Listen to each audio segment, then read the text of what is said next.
and shadows dance in this twilight somber trance.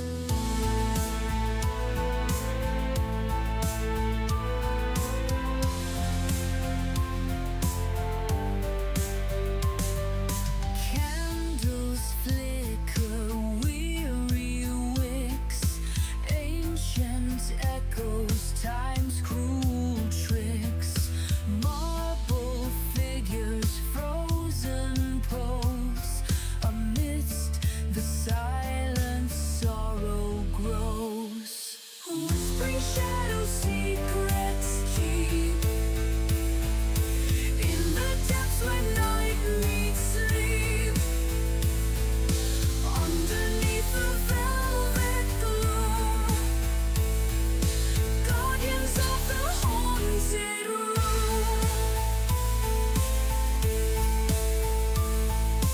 Chandeliers and crystal tears reflect forgotten yesteryears, softly chanting distant cries.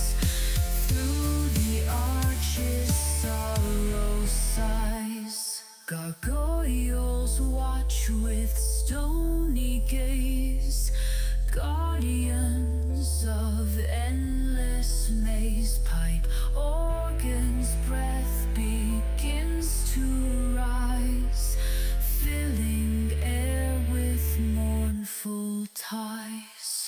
Whispering shadows, secrets keep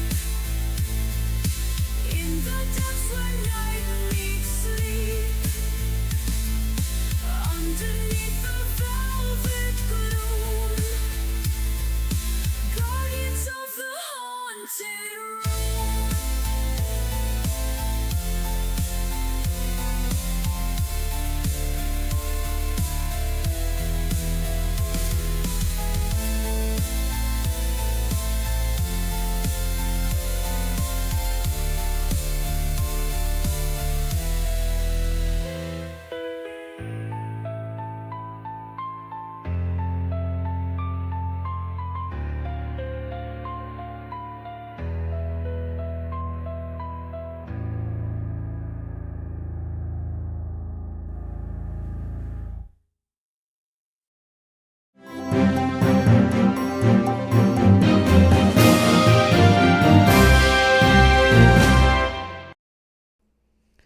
Good afternoon, chat. This is Lady Red of the Black Pants Legion, back to yammer at you with more writing stuff and kick off the weekend. I can see we've got a lot of our usuals in chat, and as usual, I am joined by Aiden. Hi, Aiden. Hi, Aiden. How are we doing today, chat? Is everybody having a pleasant Friday? Because I have had a wonderful Friday, and I want to tell you all about it, but I want to know how you guys are doing first. See Ramshackle, Night Owl. We've got Tired German, which is lovely, as I have more stuff to show off. Digiman and Grimos. All of the usual suspects. Oh no, why are you feeling sick? That's not permissible. That's illegal. Oh, no. You're not allowed to feel sick. Tell it doesn't have consent. It is verboten. You know what else I'm going to do? I'm going to turn on some background music. I think we need some background Yeah, background music There sounds we good. go. Let's have some background music, and I'm sure chat will tell me if the sound is off. We do have PupCam this week. You may notice that the angle has changed just a little bit. My job's ER went into lockdown. Oh no! Is everything okay? Are you okay? That is concerning. Yeah, not a fan of that idea. No, we'll have to wait and see if we get any more information on that. Waiting to send out reports at work. That sounds like a thrilling Friday, Erica. You want to go down there to watch? Okay. Well, I hope that means it's not too serious and that the situation is being managed, Ramshackle. Situation under control. One of the things I'm going to do very quickly is I'm going to pop over to Discord and I'm going to turn Aiden down so that he's not coming through my mic as well with any luck. Whenever you start talking real low like that, you stop. Sorry, it's me trying to do the right thing and make sure I'm not annoying chat. Indeed. I attended a When you- major SCA war with a couple hundred people, which is 100 more than me. Okay, so you have many people, crud. Oh, I am very familiar with the many people crud. Commonly known as con crud, but you don't have to be at a con to get it. I'm very sorry, Digiman. Plenty of orange juice, and I hope you recover quickly. Alright, I am going to adjust the You can adjust pup Pup Cam. So Pup Cam has had a bit of a move because the puppies have had a bit of a day today, but a very good day. They are officially, as of today, 8 weeks old, which means they're old enough to go to their new homes. So they're not going to for another 2 weeks because I prefer dogs to go at 10 weeks old. And That's also when it's yeah, that is the ideal time for them to go. And the family in the ranch that we're working with for the 2 that we're rehoming are very happy to do that. But 8 weeks old, it means it was time for the puppies to go and get their health check. And Florida, like many other states in the union, requires that if you're selling a puppy, that they need to have a health certificate that goes with them to make sure that, you know, things are being done above board and, you know, we're not funding puppy mills. So we went to our local vet, who are just wonderful. They've been Ceres's vet since the day we got her. Dr. Gimbal is a wonderful person, adores our babies, as do all of the staff, and they booked us out a nice long appointment today for all of the dogs. And they got their first shots, and they were so busy eating cheese that they didn't even whimper when they had them. Not a peep.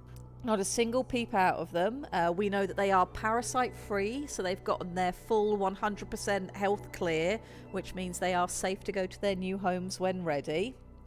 They had a big old romp around at the vet's office, sniffed all of the things, tried to tear the trash liner, got fussed by every single member of staff that was there. They had a grand old time, and even Pip was very brave, because Pip does not like going in the car and he does not like being at the vet. But he was a very brave boy and had his dew claws trimmed today, and even accepted treats from people he didn't know. So he's doing really, really well, our big old introverted doofus. He is that. And then we've brought them home, and we've had to adjust their play area a little bit because their father has figured out how to jailbreak the way we had it set up before, and he would just let the puppies loose. And the rest of our house is not puppy-proof for babies this tiny. So he'd just keep letting them out, and the first you'd know about it would be this tiny, cold, wet nose trying to tug something off of you, like your headset cord. Yep. Yes, the vets paid the cheese tax. They had so much cheese today. All of the cheese. Pip is a I see rebellious Anka dad, is yes. climbing over her siblings to get comfy. Yeah. So they're currently having a nice snooze on their bed now and recovering from their very busy morning out at the vet. And unfortunately, they are also the reason why I haven't updated the PDF today with all the stuff we did last week. Because I have done a ton more writing. I've written up a load more of the animals that you guys wrote, but I haven't transferred it to the publicly accessible PDF yet, because I needed to write the sales contracts of these puppies now that we've got all of the information that we needed. Like, you know, do they have a clear health check? What date do they need their next shots as a result? When is their next worming and flea and tick medication necessary? What's the final price for what we're charging for them? So that's taken up my time today. Also, Flip-Flop from the Legion stole a good hour of my morning because he wished to know about pork toasters. So, you know, he's also in trouble, and it's definitely not my fault. Nothing is ever my fault. It is always Chat's fault or pick a Legion member. I never did it. He wants to have his kids on adventures. He very much wants to have his kids on adventures. And I'm hoping that by the time Aiden streams next week, we will have an intermission for you guys again. Because now the puppies have had their shots, they can go on their first walk. We can take them out for a walk, and I don't know how we're going to manage that with 5 dogs, but we're going to do it. It's going to be an adventure. That's what's going to happen. Wilf Ducks is directly responsible for the fact that I have anything to do with pork toasters. I just made the sticker. I just work here. It's not my fault.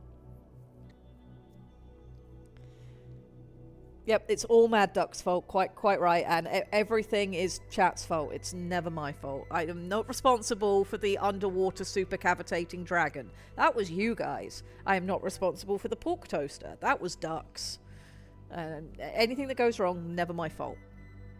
Clearly. So that's where we're at in the Desir household at the moment. And last week, when we were sat around having a wonderful chat about stupid things, we talked about a whole lot of rotten romance and some really terrible books and the awful legacy of the Twilight series. And I mentioned, because we did a rant and it did take up the entire hour, I mentioned a book called Handbook for Mortals that's the result of the Twilight effect. And I was going to use that to segue last week into talking about prologues, including some really terrible ones and what makes a really good one, because I have opinions, with a capital O, on prologues, and we didn't get to that. So I thought we might do that this week instead. And one of the reasons I wanted Aiden here, not just because I should never ever be left unattended, but also because Aiden has experienced Handbook for Mortals. Yes. Would yes, you like I to have. tell chat, for anyone who wasn't here last week, about book club and how you know about this terrible book?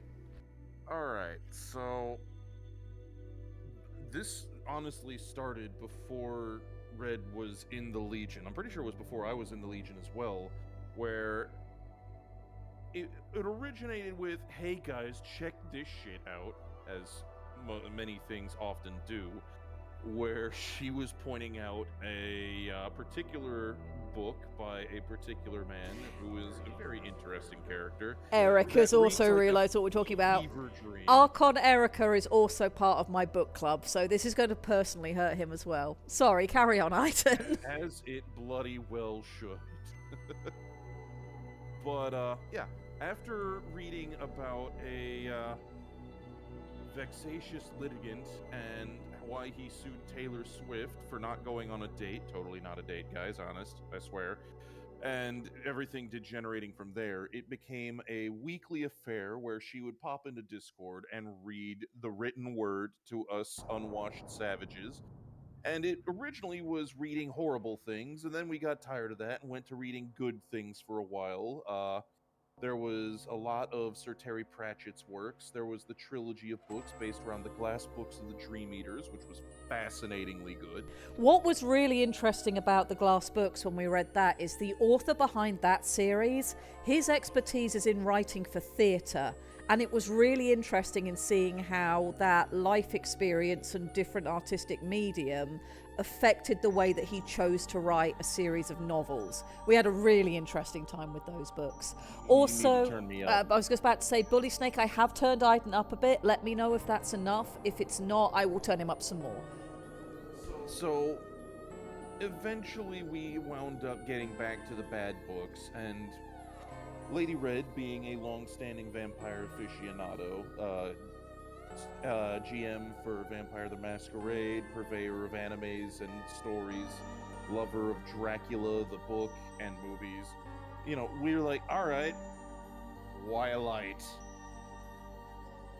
Yep, I'm still a bit low, my dear. I have turned it up some more. You might also want to move your mic just a bit, and that should help. My mic is not really able to Okay, move well, much. let me head on over here and see if the problem is on this We end. need to turn my volume up. There we go. We'll see if that is any better, and you guys will keep telling. Much better? Perfect. There we go. I excellent. fixed it. I fixed it. I know what I'm doing, I swear. So we got her to read Twilight, which was an experience because every other line she had to stop and go off on a tangent and a rant. But from there, the next bad book was Handbook for Mortals, which had a bit of background on the story because, for one, it's a bad book in what caused it to be a book in the first place. It made it onto the New York Times bestseller list by fraud. It was written by a person who wanted it to become a feature-length film that she could star in as the 20-year-old character when she's in her, 40s? Yep. And a lot of bad shit. The cover art, stolen. This is a categorically bad book. And, just the further we got into it, the worse it got, because its romance elements are fucking horrible. And the story writing and telling is like, well, Why? What does any of this have to do with anything? What does any of this have to do with anything at all, including the rest of the shit in the book? It's so disconcerting. Chuck Tingle, we have done some Chuck Tingle, which was vastly superior because his irreverent bullshit was fun irreverent bullshit, rather than being incredibly lacking in so. She couldn't lick the window of self-awareness if she wanted to. We read Harriet Porber and the Parasaurolophus. It was very fun.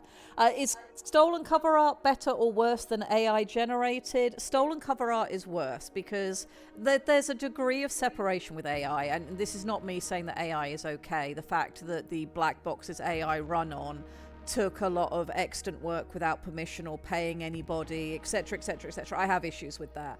But this was directly stolen by a person who painted over somebody else's work willingly. The somebody else, incidentally, was Gil Delmace, who makes wonderful art.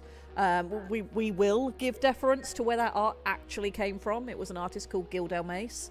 So it's, in my opinion, worse what they did with that. And absolutely, it was terrible that the book scammed its way onto the New York Times bestseller list as well, and that was through Geek Nation. This was the first book that Geek Nation was going to publish, and I believe that's the company that Felicia Day was involved with, and it's just scummy behavior all round. But even if we put all the scummy behaviour aside, and for some people in chat, you may be aware of this book because Crimson Rogue, who is one of the best booktubers in my opinion, he's just so fun to listen to, he's covered this book, and so has Generally Pookie, who is an artist booktuber who draws herself as an adorable animated blue penguin with a penguin laugh, and she's covered both E.L. James's The Mister and Handbook for Mortals with her own art, and it's just wonderful, and she's fun to listen to as well. Bully Snake, that is 100% correct. Chuck Tingle is making dumb parody stuff, and he's leaning into the bit. He's committing to the joke. The work of Lanny Sarum, that being the author of Handbook for Mortals, is just...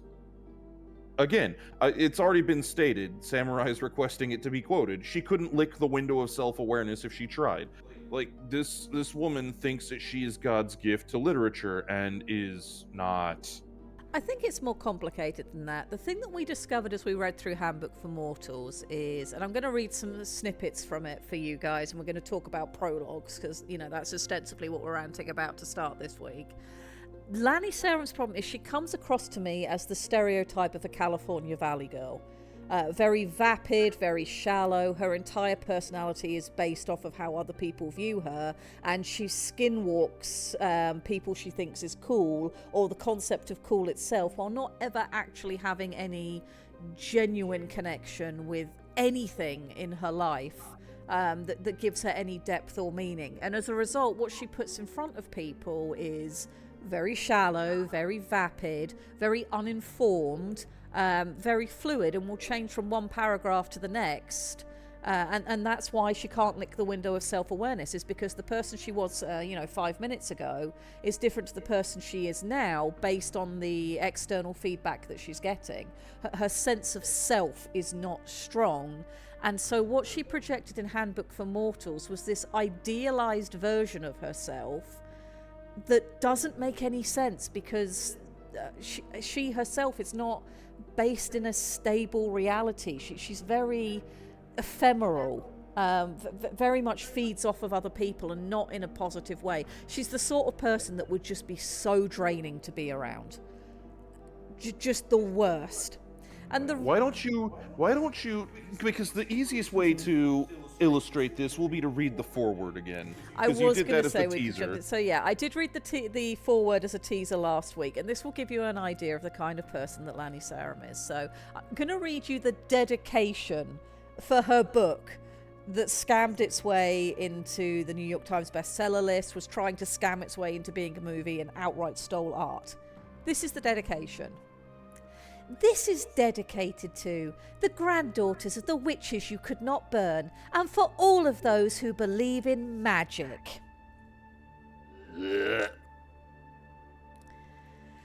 And that was where this started. Indeed, Eric. Indeed. Her sense of self is so divorced from reality, she might as well be living in, another universe.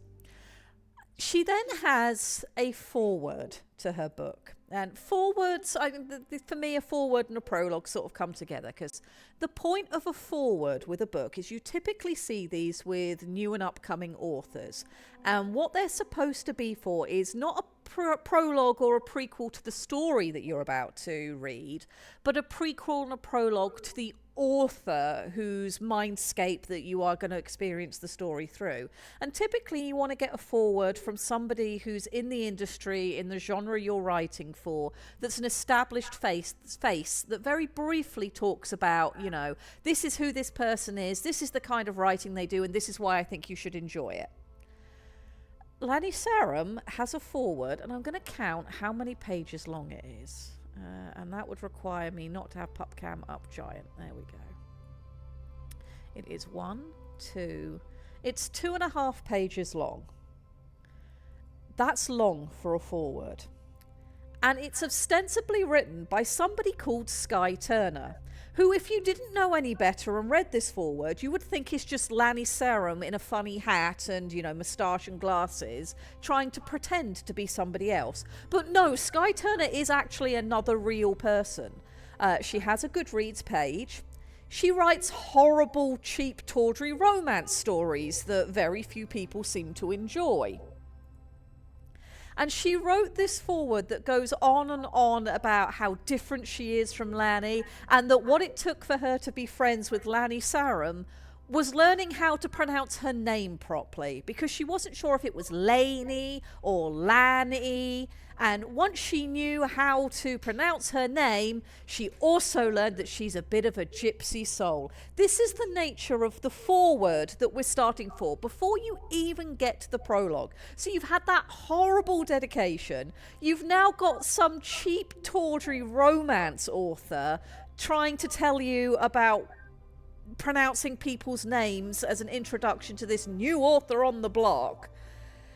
And then she wants you to believe that this story is going to be full of magic with a K, which is interesting because it's magic with a K throughout the entire book, except for the dedication at the beginning where it's magic with just the C and nothing more. This angers me in ways I cannot put into words. I know this doesn't matter. I know in the grand scheme of things, of everything to criticize with this narrative and this book and the way it misuses a prologue, none of this is important. But it pisses me off on a fundamental level that makes my spine curl. Is this Skye sappy romance novelist the type of author that writes the romance books you find at the grocers? Yes, that always has just the torso of a man naked, and you never see his head, and you know that he's wearing leather pants, but you never see below the belt buckle. That sort. She's one of those. Oh, God. Like the thing that Mo is doing a project with. Ugh. That just brought something to my head that I didn't want brought to my head, but, See, I've never been a Mills and Boon girl. I've never really enjoyed the Mills and Boon romance novels, but I've never begrudged them existing because there's a reason why that market exists, and it's not supposed to be great literature. But Skye Turner is like 2 levels below where that's all at. Mills and Boon would not hire this lady. So we go through all of that. And then she does something which annoys me even more. And she puts in quotes from other authors, and they're not quotes other authors have said about her. They're quotes that other authors that she wants you to align her with have said. One of them makes sense. I like the night. Without the dark, we would never see the stars. Stephanie Meyer.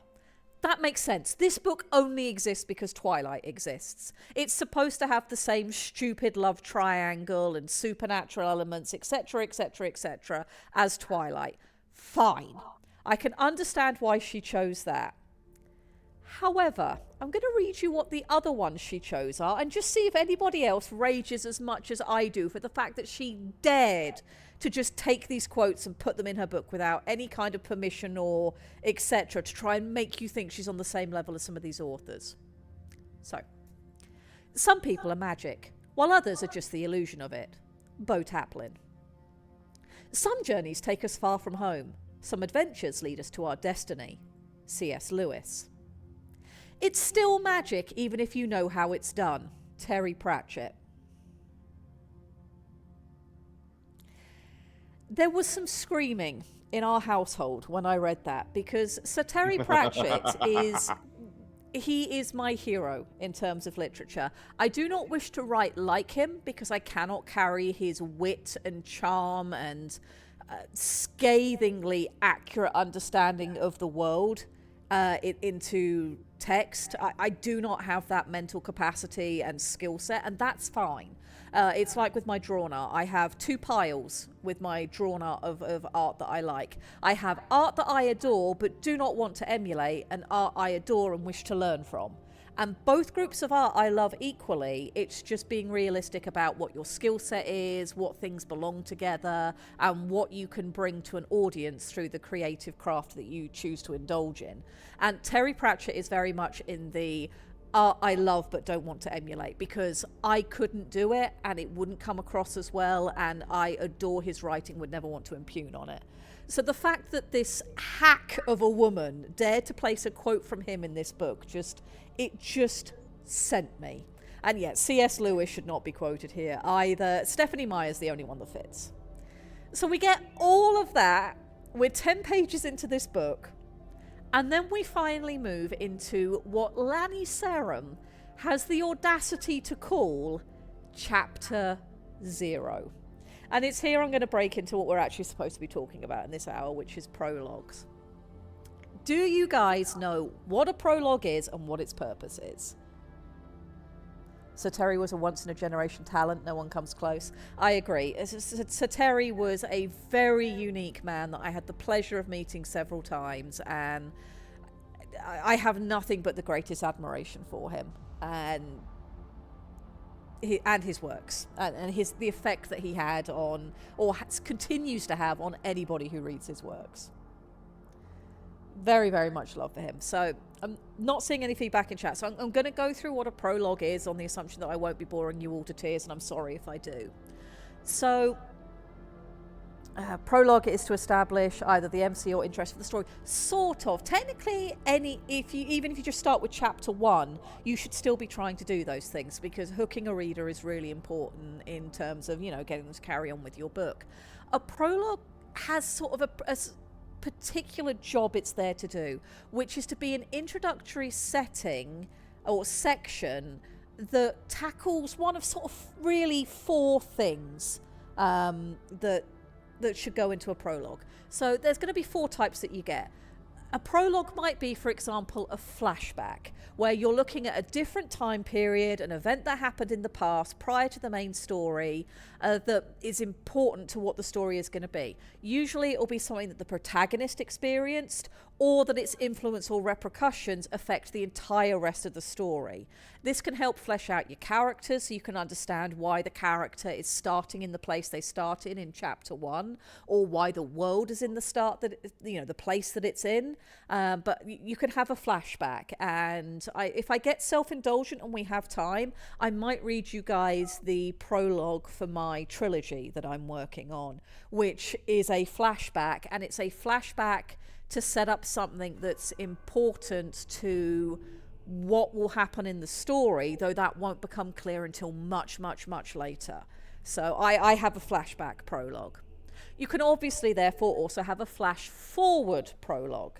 The flashback takes place in the past. A flash forward takes place in the future, where it's showing something in event-wise that will happen because of the story. And a good example of this, especially to use on this channel, if you guys watched other things that have gone on or are familiar with our good old Night Owl, Persona 5 starts with a flash forward where you're seeing Joker in the police station. There's an interrogation going on, and then the first third of the game is you going back in time to figure out how the hell he got to that point.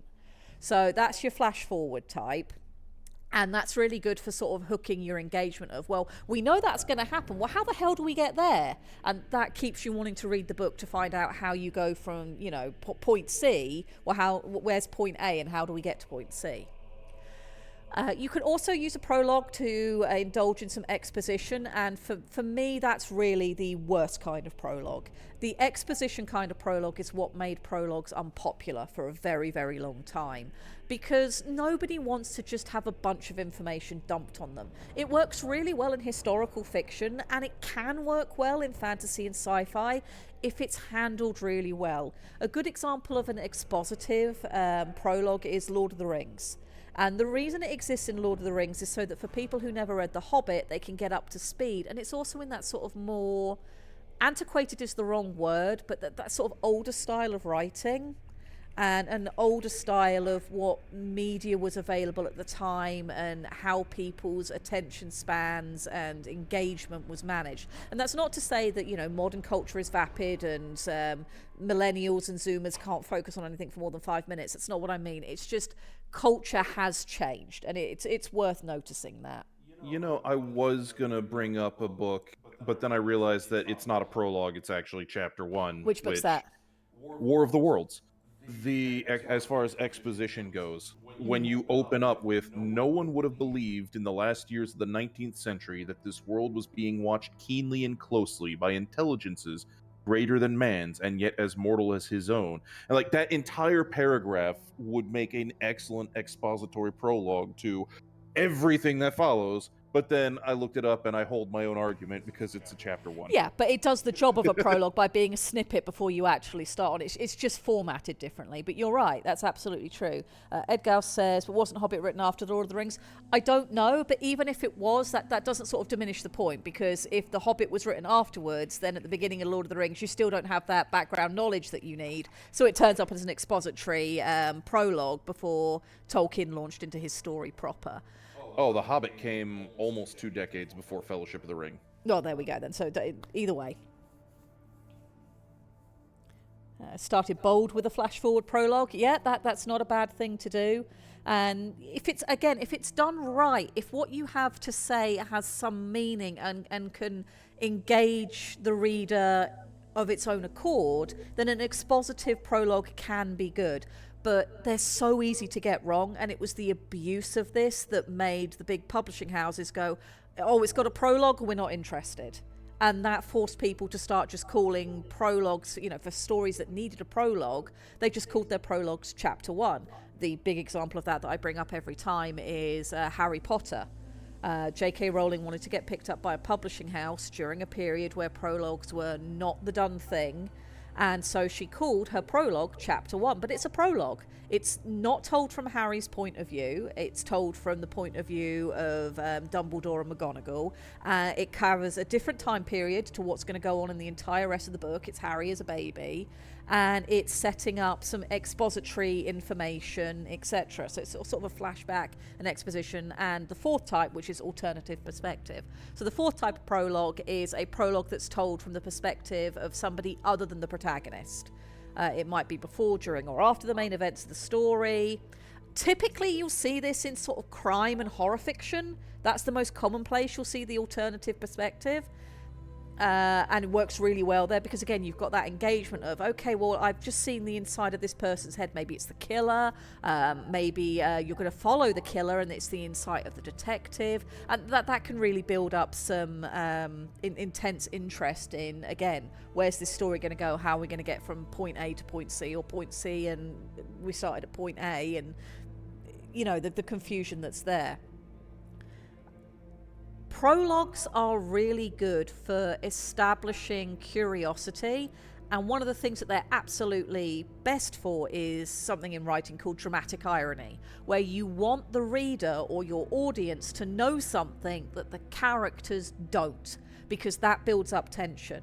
You're reading about these characters who are in the dark, who don't know the thing that you already know, and you want to shout at the screen or the page or whatever. You know, this is where the theatrics of storytelling come in, where you're like, no, don't go down there. This is where that's going to happen, or this is where the killer is. And you know, but the character doesn't, so you can't stop them from taking the action.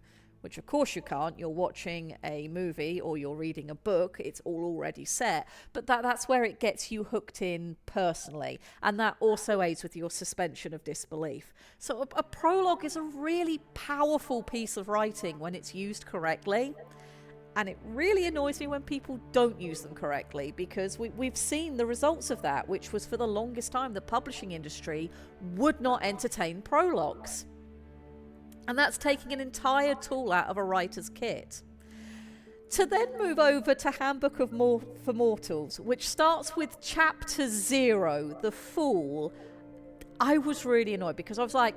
Oh, God, I forgot her obsession with tarot. Yeah, so I'm going to come to that. So when I first read Chapter 0, I was like, oh my God, is this person just being pretentious? And she's calling a prologue Chapter 0, which would annoy me in itself, because that is just being pretentious. You use the words that exist for the tool. You know, let your audience be on the same page as you. Treat them as intelligent. Don't be all airy-fairy when you've already wasted my time with a really stupid dedication, the world's longest and most unimportant foreword, and then some quotes that really shouldn't be associated with this work. And then, of course, it opens with The Fool. And when you read the chapter list for Handbook for Mortals, it's all named after different cards in the tarot. You've got the Fool, the Chariot, the Hierophant, etc., etc., etc. And all major arcana. all the major arcana. And as a lover of the Persona series, which also uses the major arcana in conjunction with Jungian philosophy, part of me was like, well, maybe that would be quite clever, because sometimes you have a number that's associated with the different card suits. No, that has nothing to do with this. And of course, when you're going through a Persona story and other stories that use the arcana well, what you're doing is, all you're effectively doing is you're using tropes. Each arcana represents sort of a tropish series of characteristics, and it becomes shorthand. And shorthand is really important in all creativity. Things like, you know, the hero wears white, the villain wears black, so that the moment that the people step on screen, the visual shorthand tells you who is who you're supposed to be rooting for. And back in the old days, you even had, you know, which direction they came on screen from was visual shorthand. Visual shorthand has gotten... They still use that in wrestling. They do, and it's gotten immeasurably better, you know, as time has gone on and we've refined this. And it's the same in writing. There is literary shorthand for certain things meaning certain things, and this is where we get things like tropes and cliches from. And there's nothing inherently wrong with a trope or a cliche. You just have to be aware of them when you're using them, and that you're using them for a good reason, whether that's to use it as it is, or whether you've decided that you're going to subvert the expectation, subvert the trope, subvert the cliche. And if you're using them meaningfully, and it's actually attached to something, to a message that you're trying to deliver to your audience, that can again be a really powerful writing tool. Don't let anybody tell you that you're not allowed to ever have any cliches. You are. You just need to use them meaningfully and to be aware that you're using it.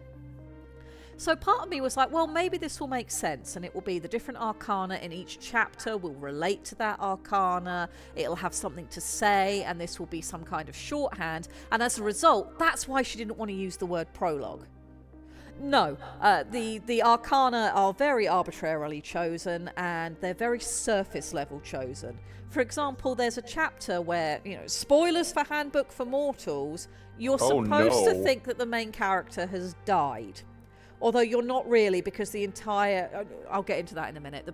There's a thing with the perspective in this book that is uniquely bad, and I've never encountered anywhere else. So there's a point where you're supposed to think the character has died, so of course that chapter is called Death. But anybody who actually knows anything about the Arcana knows that death isn't about physically dying. It's about rebirth, it's about endings and new beginnings. So it's really shallow. Can you spoil something that came pre-ruined? No, I don't think I can. Don't most arcana have two meanings too? Yes, they do, was up, depending on whether you draw it, you know, with it the correct way up, or whether it's upside down and inverted. And that can change the meaning, and that is never addressed in this book. Even on the occasions where tarot cards are used in the narrative, you're never told whether they're face up or inverted. You just don't know. And the meanings, again, are very, very shallow and not very meaningful. So choosing to name it Chapter 0 is incorrect. Choosing to call it The Fool is incorrect. And then we actually got into the text. And I realised this isn't a prologue at all because it does not fit any of the 4 archetypes we just talked about. It's not a flashback and it's not a flash forward. It's not exposition explaining something about the characters that we need to know or the world that she lives in. And it's not from an alternative perspective. It's following the main character. So it's not a prologue in the slightest. It's chapter 1. And I think I would like to read to you guys everything that happens up until the point where we find out the main character's name, which should be well within fair use. Absolutely well within. Actually, let me see. How far do I have to go for that? Where do I have to? Jesus Christ, I would have to read multiple pages. Okay, we're not going to go up to the point where her name first appears. But I will read you just a little bit of what this prose is like, because if I had to suffer through it, if Aiden had to suffer through it, and if Erica had to suffer through it, you guys need to as well. Before you do, to answer a couple things,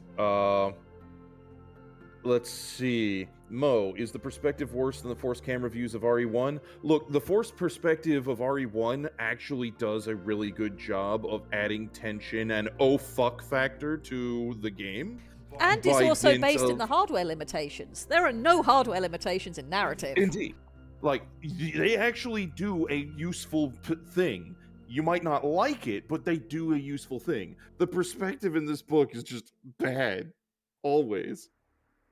Okay. Cliche Guevara, yep. I am going to read to you guys now until my brain dribbles out my ear and my body physically rejects this book once again and decides I cannot read anymore. Kai, you fucking coward. Bully Snake thinks he has resistance to psychic damage. This book's special. This one might get you, I have to say. So, Chapter 0, The Fool. I've always envied those with normal lives. I don't think I've ever even had a normal month, a plain week, or an average day. At best, I've had brief normal moments here and there. They tend to be few and far between.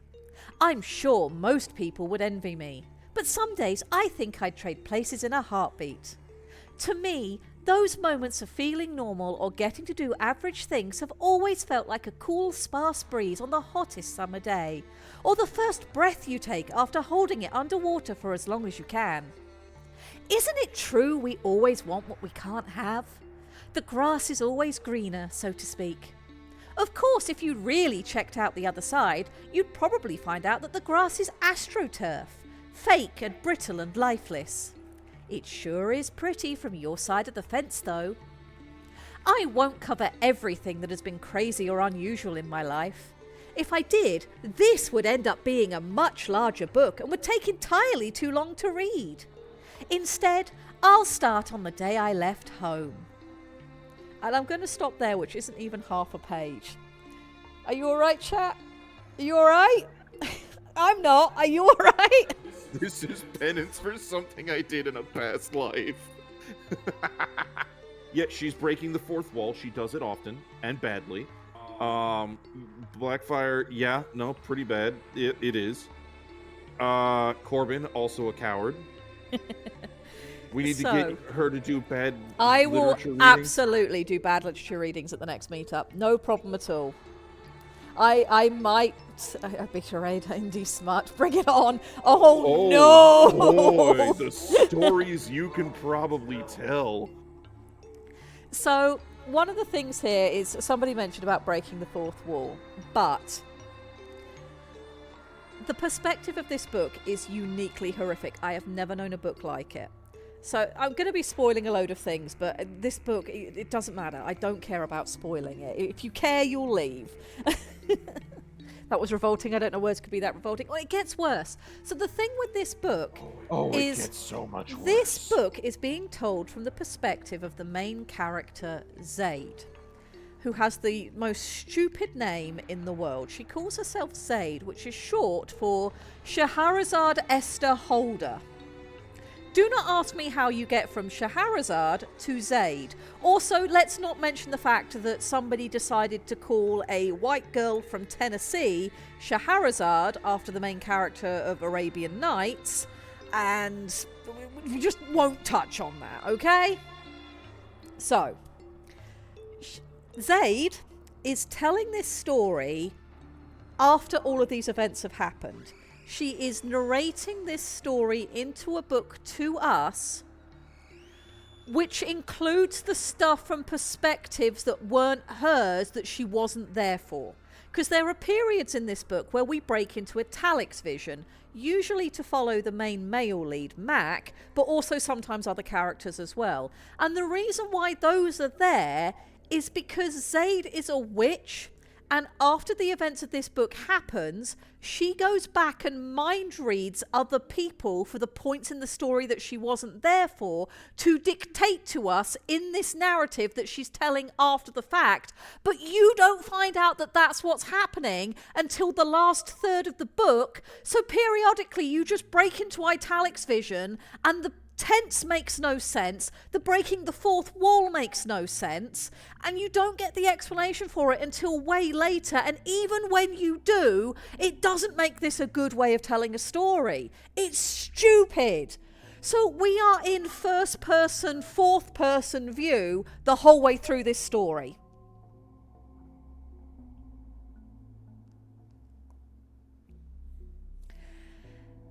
I'm having PTSD about this book. Named her with a D&D random name generator. Yeah. Probably would have been. Yeah. Did she? If it had been, Shahara Zard, and then you just kept the Zard, it should be pronounced Zard. But it's not. It's pronounced Zaid, and a big thing is made about it in this book. But she's obsessed with name pronunciation Yes! as the foreword. As the from foreword other goes person on and came on from. about from Sky Turner. Yes! This book, it's a cognito hazard of the worst kind. It's not fun like Wrestling Star. It just wants to hurt you. Entire German, it is indeed extremely ham-fisted to try and get a omniscient, I think omniscient is the word you're looking for, perspective. Yes. So you have all that going on, and then you start with this story, and I suppose it's supposed to be... I can understand why Lanny Sarah maybe thought of this as Chapter 0 and some sort of a prologue, because this is all about Zaid deciding... I just saw Mo's yes, comment, I knew it was coming at some point. I was thinking it. So what's supposed to be happening in this chapter is Zaid is leaving home, and it's really poorly written because you're supposed to take the impression that she's leaving home because her mum's been awful to her, but it's never explained what her mum did that was wrong. Even by the end of the book, when you find out more about her mum and the magic in the system, which is piss poor magic, personally, in my opinion. But anyway, none of her anger and the impetus to change her life makes sense. Her mum did nothing wrong, and this is all stupid. But it's supposed to be that, she's all wound up and she's leaving home, and she's sick of living in a small town in Tennessee where everyone knows who she is, and everyone knows that she's the weird girl because her mum reads tarot, and none of them know that magic's real, but they still think that they're weird because, tarot is the devil's work. And it's amazing they haven't been run out of town. And so she wants something new. She wants something different. She wants to go somewhere in the world where people don't know who she is, who don't know about her family's magical history, where she can go and just be normal. So chat, I would like you to guess what job she decides to go off and get to be normal. What do you think Shahrazad Esther Holder has decided will be the perfect job for her to have to be normal? A long-haul trucker. Fortune teller. Yeah, Digiman already knows, so yeah, you're not allowed to. Witch? No, well, witchiness happens, but not quite. It's a bit more idiotic than that. Any other guesses? Or shall I just tell you guys? And Aiden, would you mind taking Ceres out, please? Yeah, on it. Actress, crime investigator. When I angrily read this later, has to hear about it for days on end, it's your fault. If you have wonderful rants in your own home and hurt people, I will be very pleased to hear that. So some of you have basically got it right, and yes, she goes to Vegas to become a showgirl and perform in a circus. This is what she chooses to do to have a normal life. She goes to Vegas to become a showgirl. and do real magic in front of people. But it gets worse, because this book always gets worse. There's this whole thing going on where she goes off to the circus, and she joins this show that's supposed to be, equivalent of David Copperfield, and it's all this big to do. And the guy running it is called Charles Spellman, which is your first indication that Lanny Serum really liked Sabrina the Teenage Witch when she was growing up, and does not know how to move past sort of 90s culture. The references she makes in this book are so dated, it's ridiculous. She goes there, and there's this whole thing going on with Charles Spellman, and that there's this sort of, he dates younger girls, and he's having these private meetings with Zaid, and he sticks up for her when it doesn't necessarily make sense, and what's going on. There's this later red herring that's thrown where, is she having an affair with Spellman instead of being faithful to the main male lead, which doesn't go anywhere because it's not a red herring when the author immediately tells you that, hey, yeah, that's not what's really happening. But you don't find out until it's well too late to be, useful as dramatic irony. Charles Spellman's her dad. So she goes to Vegas to become a showgirl and gets to become the star actor of the show by nepotism. This is this book. And it's so dumb.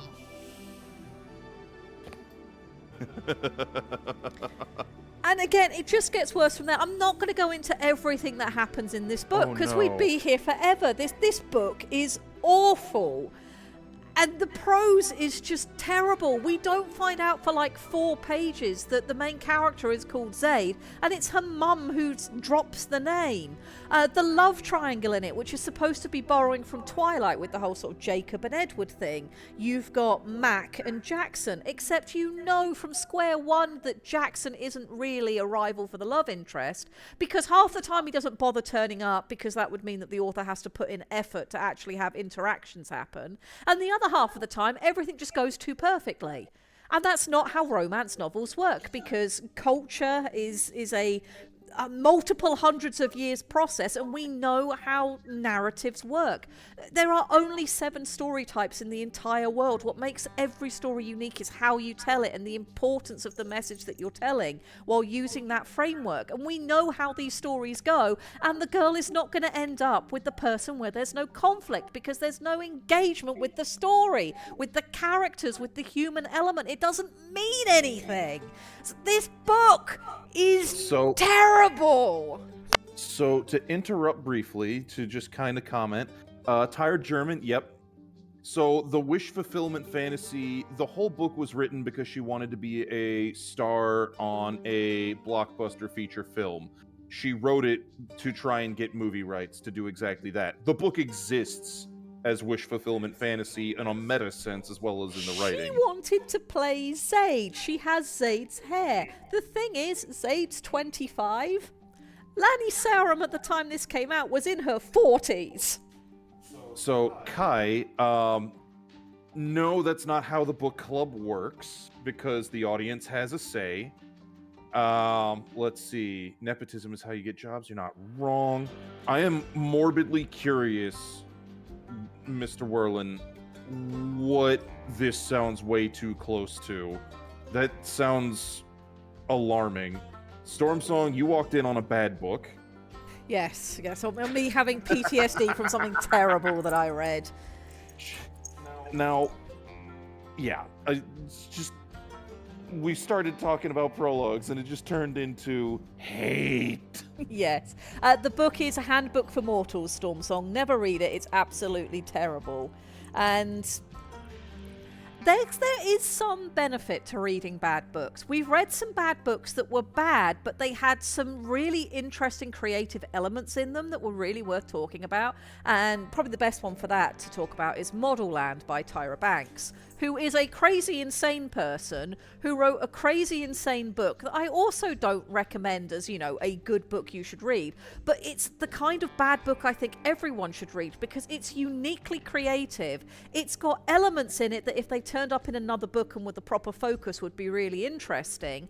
And you'll never read anything else quite like it. It's certainly not lacking in effort and creativity. It's just a bad book. But it's a fucking trip. wild It is is what it is. absolutely wild. And we had a blast reading that because it was so insane. Handbook for Mortals is just vapid. Trash. It's trash, yes. It is trash. You see a puppy? Yeah, one of them's up. That's Looper. Looper's up and moving around. Oh. So, you know, there is something to be said for bad books. And that was really sort of what happened with this. This is a bad example of a prologue. She's tried to make a prologue, one, not have the right title and called it Chapter 0, and she's tried to use it to set up the events that will happen in the story, but the flashback that she's trying to establish is literally right before Chapter 1 starts. That doesn't count. At this point, it's just Chapter 1. So, you know, to round this out with some positivity, we can talk about some good prologues. We talked about Lord of the Rings having a good exposition. It introduces the main characters, it explains how society and culture works, it explores the wider world and history of the setting, and gives you the foundation of the conflict that the Lord of the Rings is based in. Another really good one that uses the alternative perspective that isn't a crime drama is Jurassic Park. Obviously, I'm not talking about the movie, I'm talking about the book. The book, if you've never read it, opens with a first aid worker. And the first aid person is working on an island near Costa Rica in a remote hospital, and they're treating somebody who's come in with some serious injuries. And all they've been told is it's a construction accident.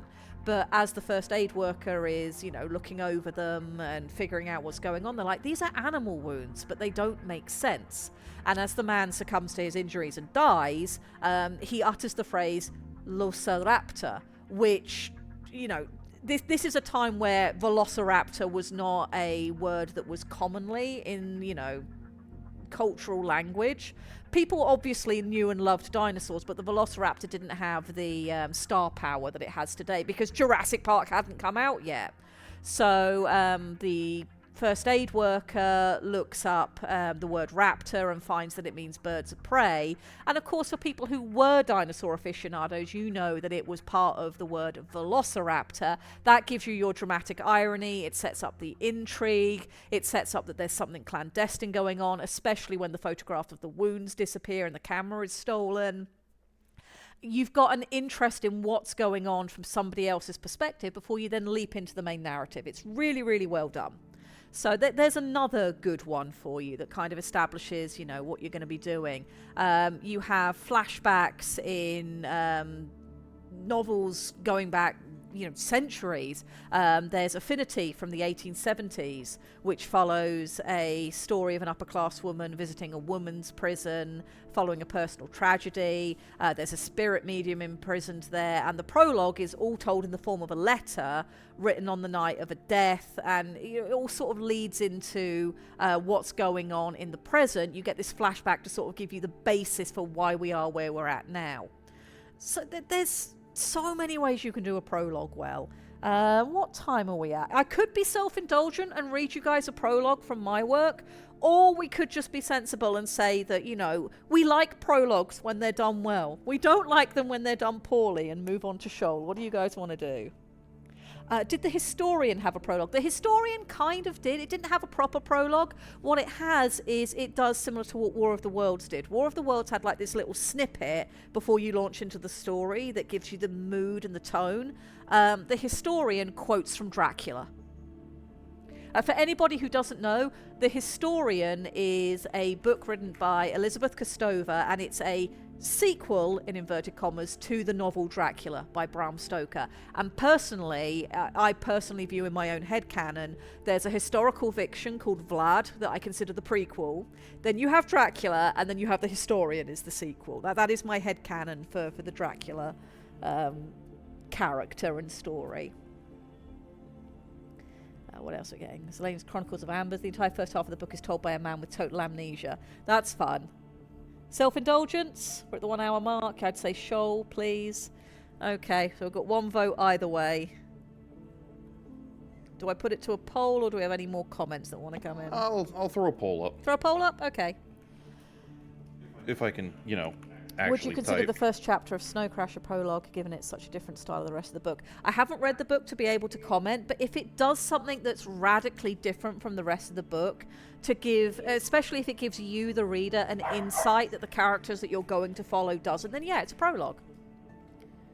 The historian is a great explanation for why you should always do research on your potential employees before you offer them a job.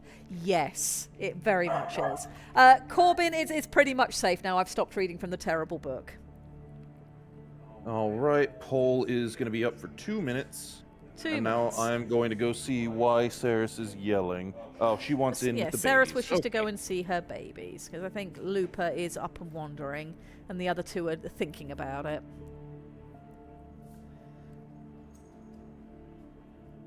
And of course, Saris was the prologue to the current main story of Puppies. Let's see, how's this poll going? Let's bring it up so I can see it. Okay, let me pull up my own writing in case we do end up doing that. I will need to bring up... Immediately, Saris goes right out the back door onto the porch, chasing her daughter. There we go, and then what I'll do is I will split the screen so I can see it. There we are. And I will be able to bring this up so you guys can see it if this is what we decide to do. Oh, it's currently in the lead. I'm trying to think of some other bad prologues that I've read. I can think of a lot of good ones. We talked at one point a week or two ago about the Pern series, the Dragon Riders of Pern, which is a series I am very, very fond of and has definitely had some influence on Shoal. Because the Pern series is a fantasy setting that you later find out like 5 books in. Psych! It's really sci-fi. It's got quite a complex world, so you end up with a degree of exposition needed at certain points, especially if people are going to be jumping into the series, you know, multiple books in, and that series has got like 15, 16 books in it. And one of the great things that Anne McCaffrey decided to do was not necessarily to do a prologue to every book, but she brought in something that you really only see in the fantasy and sci-fi genres, which is having things like a appendix and a lexicon of words and maps. One of the things I love with books is if there's a map attached. If you've got a setting that warrants having a map so people can understand what is where, what's next to what this sort of, you know, traversing you're looking at is, including a map so people can visualize it, I think is a really cool thing to do. It's one of the things I loved about the old Redwall books by Brian Jacques. Yes. It looks like the poll has ended 9-1 in favor of indulge in a prologue. Okay. I would have loved Pern if I hadn't been forced to read it for school, ruined it for being assigned reading. Oh. Yeah, assigned reading ruins so many books, especially as English literature is really important and it's something that should be studied and understanding should be there. But I feel like a lot of English literature teaching in schools and the metrics that it gets measured by miss the point of why literature is important and focus on all the wrong things. So it can really ruin a good book. Redwall is excellent for its piece, yes. The way Brian Jacques uses language to evoke physical connection in the reader to food, to places. Brian Jacques is an amazing writing writer. Is food porn. So much food porn. Yes, we are having a Puppa gang fight. It's time for wrestling. We have a whole new wrestling star in the ring. Okay. I don't know which puppy it is, but we have... Let me shift. Can I bring up? I can change Scrivener on my OBS to pick up my other Scrivener window. Let me do... She is currently muttering to herself, hence cutting in and out, because she is very thinking sorry. through her Oh, process. for goodness sake, stop going big. I want to be able to hit the OK button. Right, will that flick it over? No, it will not. Okay, let me try doing that then. And that should do it instead. Are we going to flick over? Or is it all going to break? Hooray! Yep. There we go. It works! Yes, I'll just have to reopen a thing in a moment and flick it again.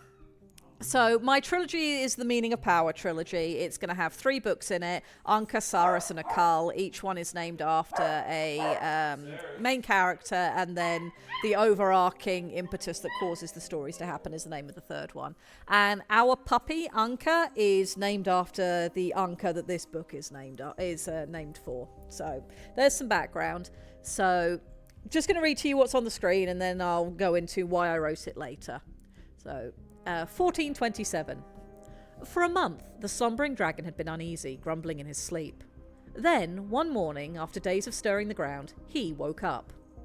It had started with a curious lilt in the ground underfoot, a juddering that swiftly rose to a rumble sharp enough to knock men from their feet.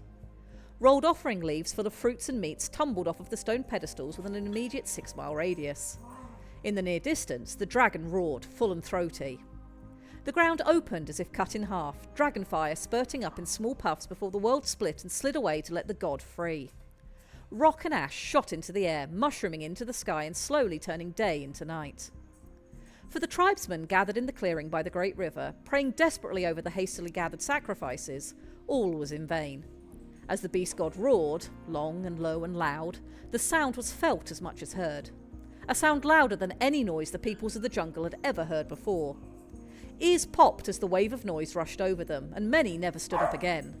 Those few who did, the strong and the fit, added their terror to the rolling noise as blood poured from their noses and the fear took over.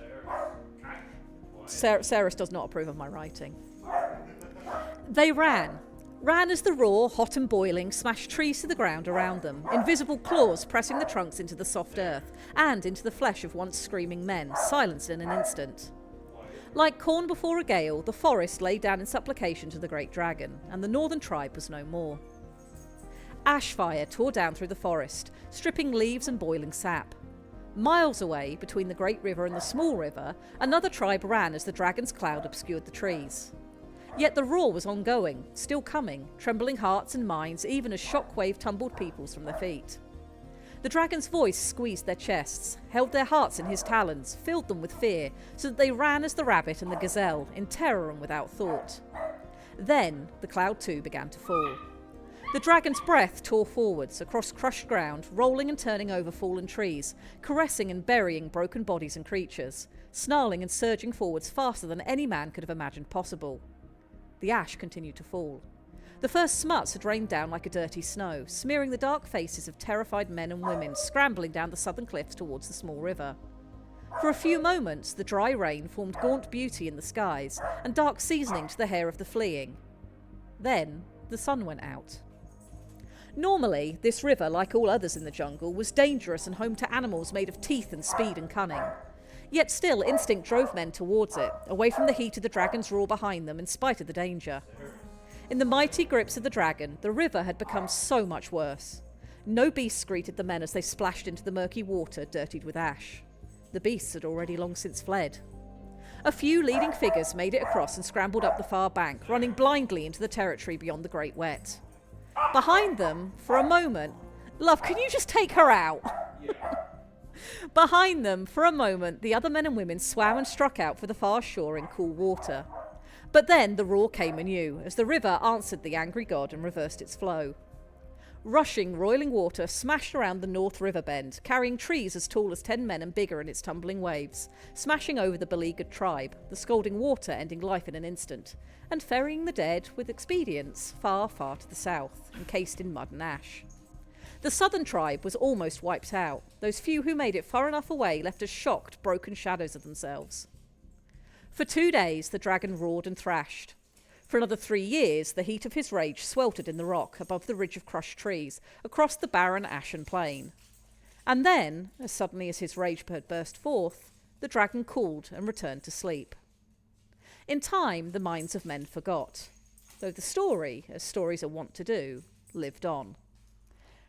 That's my prologue. And I imagine at least some of you know what that prologue is talking about, if you were able to hear it over Sarah screaming.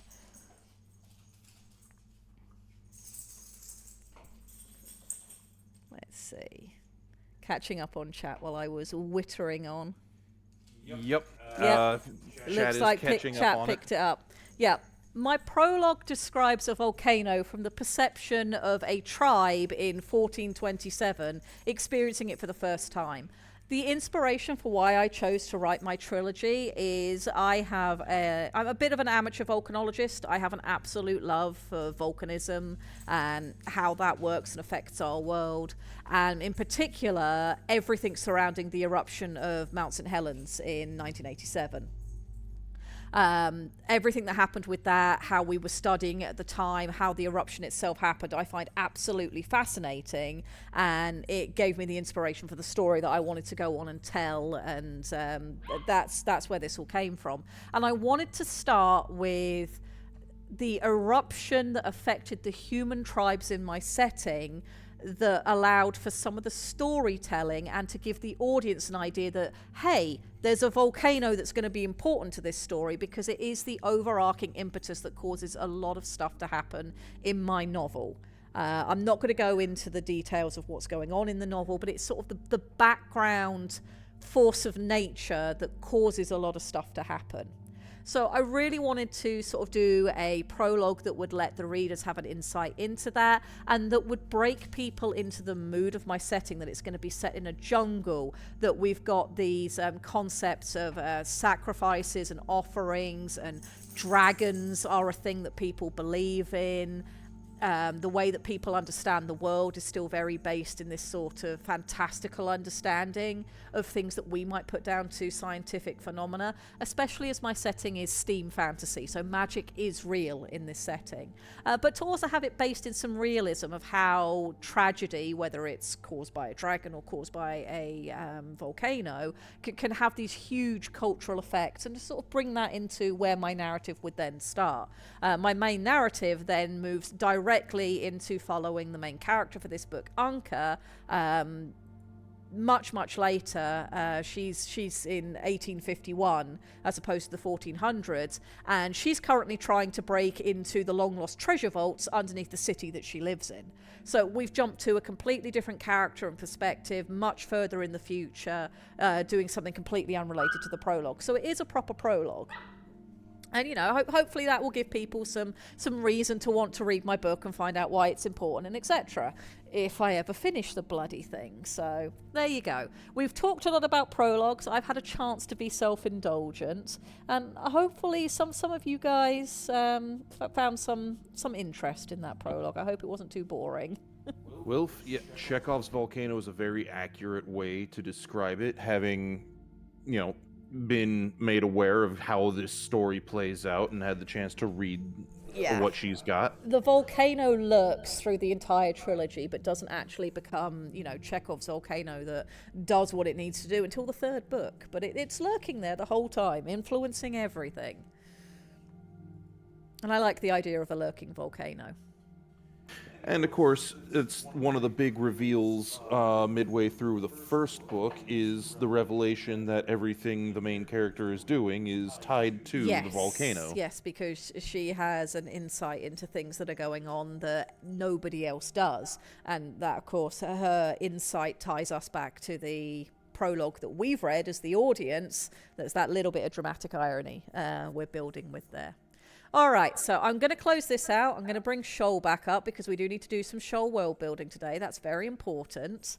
And we are going to be looking at this week, I think, balancing the polar ecosystem. We've done an awful lot of talking about a lot of stuff going on in the oceans. We've talked about the land masses and the freshwater in the temperate area, but we haven't really touched on the polar zones at the minute, and I feel like the polar zones are going to be very, very interesting because on our world, and Shoal borrows a lot from, you know, real world physiology and physics, being in a cold environment tends to make creatures have a slower metabolism and get a hell of a lot bigger than they do elsewhere on the planet. Organisms that have a slower life cycle, they grow slower, but they just keep growing. And it's only, you know, for a lack of food or for predation and the like that often knocks these creatures out. It's where we get things like the, you know, immortal lobster that could potentially just, you know, live forever. given enough stuff. What's Quinlis got to say? Every mention of a volcano reminds me of the volcano in Atlantis Lost Empire, where the geologist Mole screams at one point, "The volcano!" She awakes. I can't guarantee that line will make it into my book. A lurking volcano tickles my imagination, not for what it is, but as a chibi-fied hiding behind some trees. Yes. Oh my god. Waiting to pounce on you when you least expect it. All right, so I'm going to move my notes over so I can see some of the things we've talked about in the past. Oh, there is one other thing I want to show you guys, but I'll do that once I get all my notes up where they need to be. Where's my polar section? I know one of the things we talked about was dire penguins.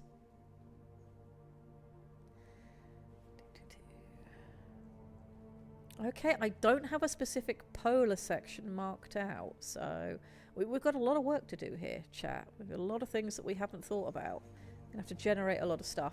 So my plans at the moment are, we've talked about a lot of the different species on the planet, and for those of you who've accessed the PDF in the orcs, you can see how some of that's going to look like when it's written up. And the thing I'm going to bring up for you guys to see is our lovely Tired German has done us another image for this week. So I'm going to bring that up. And this is based off of one of the things that's already written up. This is the crispy shell jelly that he's done for us with its mineral-rich skin. It floats using digestive gases, heated digestive gases. We've got a muscle skirt he's added on, the mouth and stomach is in there, the stinging and retracting tendrils. So we've got a nice image of what that looks like. This is based on one of the write-ups that we've completed. What I'd like to do going forward after this week is, if you guys are in the orcs, if you're looking at the PDF, if you want to do a drawing of one of the critters, by all means do so. Drop it in there. I'll show it on stream. I think these things are super cool. But if there's animals that you think should be added in, or, you know, fish or insects or whatever, you can see what the entries are supposed, in inverted commas, to look like, and you guys are welcome to submit new things to add to the compendium to me. And you know, if it's something that we're not sure about, we can vote for whether it goes in or not on stream. If it's something that seems really obvious and should be in the setting, I can just slot it in, and you just let me know which section it belongs in. That will let us continue to build the compendium while we move on to bigger and greater things.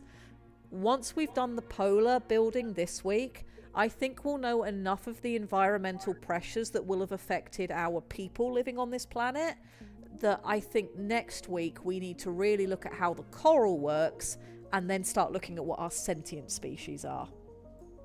And make that a March project. Is we're going to figure out the coral, and we're going to figure out our sentient races that actually live here, and that will lead us to starting to build some unique individual characters that live in the setting. And of course, once that's all done, that will then let us move into designing the mecha. To give you guys a head up of what this timeline's probably going to look like, I don't know whether we will move on to doing the mecha in April or not, because Aiden and I are moving house this year. We're going cross-continent, and I may not be able to really dedicate myself to new building in Shoal, and I might have to miss some streams while we're on the road. But once that's finished, you know, and we're settled, and while I'm on the road, it will give me lots of time to continue building the PDF to look nice. We'll be in the position to actually build our mecha for writing some stories at the end of the year. So that's where we're at with Shoal at the minute. Right, let's see what chat's had to say. Mo has something for you specifically, saying that he's making a mountain model for the next mecha mini golf map. Ooh. Using a LiDAR scan of Mount St. Helens. If you name it Mount Akal, I'll be very happy, because that's the name of the volcano in my book. But you are under no obligation to do so. But that's very, very cool. Mount St. Helens I just find fascinating. It's so interesting.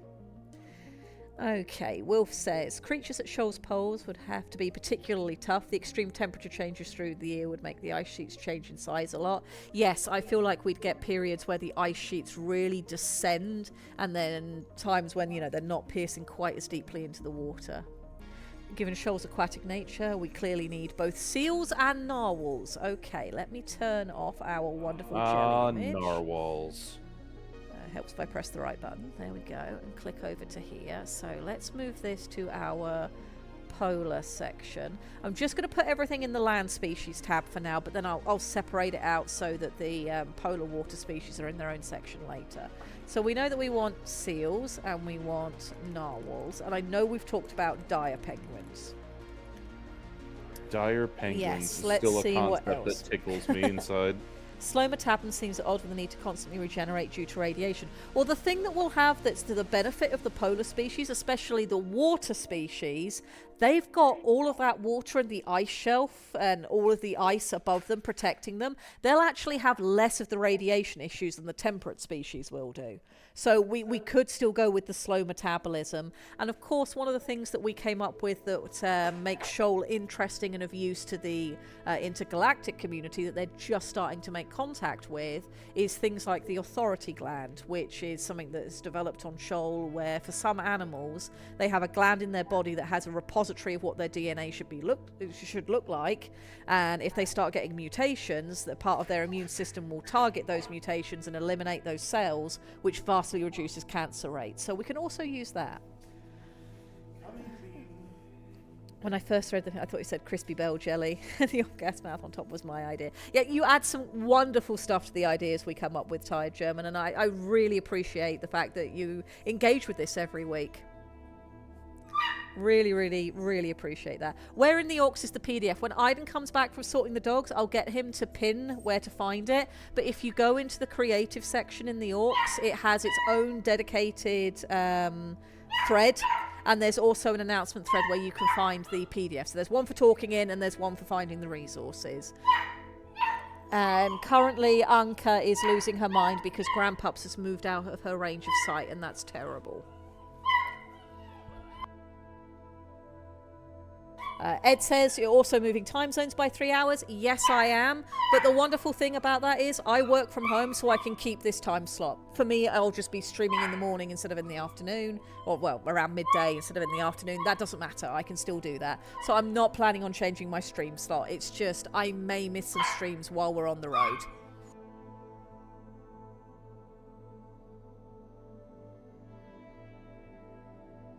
Okay, let's see what else have we got. Platypus bears. I do think something platypus-like would be pretty fun. Alright, Anka. Your mother is back. You don't need to lose your shit. Platypus diving bears? Yeah, it's like a polar bear, only it's also a platypus. That could be absolutely terrifying. Does it still have the venomous barb? Of course it still has the venomous barb. Though whether we give that to all of them or just the males remains to be seen. Orca and dire orcas. I would like us to have something akin to a dire orca. We might not call it that, but if we're going to be putting in, you know, all the different fish species that we've looked at from other areas of the setting, some of those will also be fine to operate up in the polar regions. And when you've got a prey source, you need a predator source. We also know that we're going to be bringing in leviathans and other large creatures. Well, they need to be hunted too, so large predators make sense. So a dire orca I'm definitely down for. Giant coelacanths. I think we should have something coelacanth-like because they are an ancient life form, and the reason why they evolved the way they have and have lasted so long probably will really inform some of our base fish species up in the polar region, so I think that's a good idea. Dire penguins that function as the reverse Arctic fox. They walk and skid under an ice sheet, and they jump, and through buoyancy and flipper power they burst through the ice to catch seals. That's pretty cool. Reverse Arctic fox hunting style. They breach through ice. That's a really cool idea. I like that. Living ice torpedo burbs. Yes. I'm thinking we need something like a polar bear that can go inland and hunt on the ice. If we're going to have something like that that goes inland and hunts on the ice, what's it going to be hunting? Because at the moment, seals are going to stay close to where the water is. Same for the dire penguins. They're not going to want to be where the deep ice is. So we're going to need some kind of land mammal, or land mammal equivalent for our polar bears to go inland and hunt. Saris? Saris? Come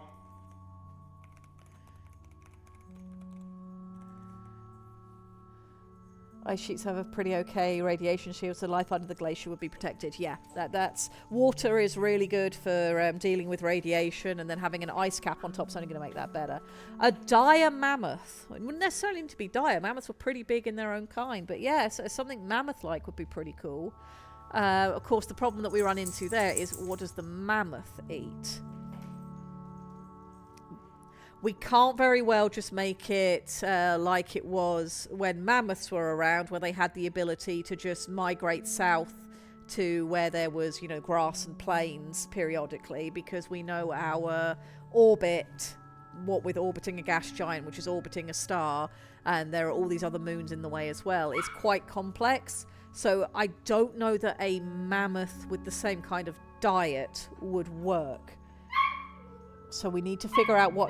We really need to figure out the basis of our food web on land in the polar region.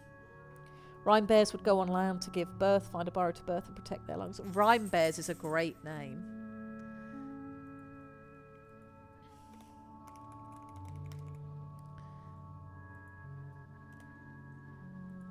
I really like rhyme bears. That's a really great name. What writing system are you using? Obsidian? We're not using any writing system. We are doing purely communal world building off of our... Oh, what app? Sorry, okay, app I can definitely help with. This is Scrivener. Scrivener is my absolute favourite writing program. It's designed for narrative writing, whether you're doing theatre, whether you're doing novels, whether you're doing ebooks, or whatever you're doing. Scrivener is designed to put that sort of creativity first. It's very user-friendly once you know where the basics are. I love the way you can split things up, how you can reference things, you can import images into it. So if you want to describe an image, you can have the image up next to you while you're writing. And best of all, it's by Literature and Latte. If you go to their website, you can download a 30-day free trial. And when it says 30 days, it means 30 days. It doesn't mean if you get it on the 1st of March, you have until the 30th of March and it goes away. No, you get to use it on 30 separate days to find out if you like it. Once you purchase it, you own it for life. It's not a subscription service. So that is my shilling for Scrivener. I'm not paid to do so. I'm not an affiliate. I just really love Scrivener as a writing program.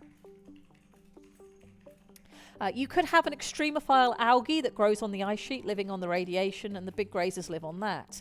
You do need a way to keep the grazers safe from rads, though. We can keep the grazers safe from rads by using the same things we've used with the terrestrial species, like an authority gland, or we give them a shell, or we put minerals into their fur or whatever. That will be fine. What we could also do is, if we have an extremophile algae, perhaps we also have extremophile mushrooms that live on the algae, and that helps to build up our food web, so that the mushroom fields are where the mammoths feed without having to get too close to the edge of the ice sheet, and maybe the algae, even during the downtimes, has blooms just like the sea algae does, because if it's a radiophyte, then it will also have, you know, a massive boom during certain time periods, whether there's sunlight or not, which would allow for mammoths to have enough to eat throughout the year to justify their size.